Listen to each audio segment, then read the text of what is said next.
سلام. بعد از چند روز دوباره برگشتم و با یه ریسورس پک خفن و البته یه شیدر خفن.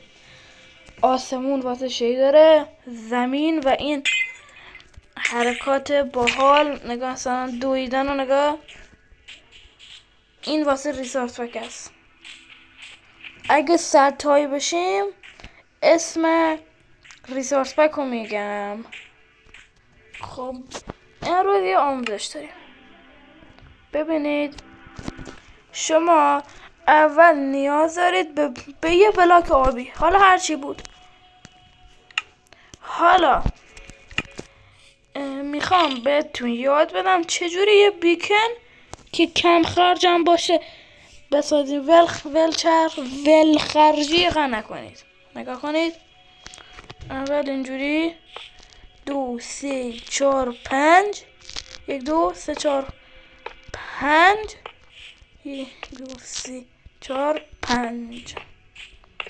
حالا واسه ببینم درسته. اشتباهه، باید یه ردیف بیشتر بذارم.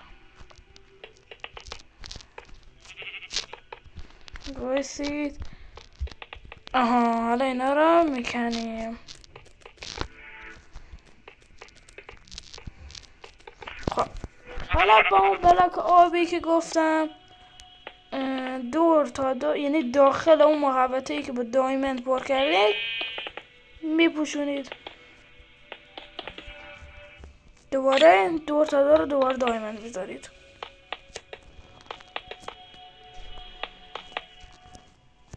دوباره از این بلاکا، دوباره از این دایموند شکلاتی ها، دوباره از این خوشمزه ها.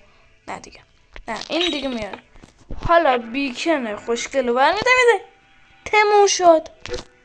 یه قدم ول خرجی نکردید، توش بلاک آشغالی گذاشتید. خب ولی من نمیدونم چه کاری وقتی میتونی راحت بیای 3 تا اینجوری بذاری.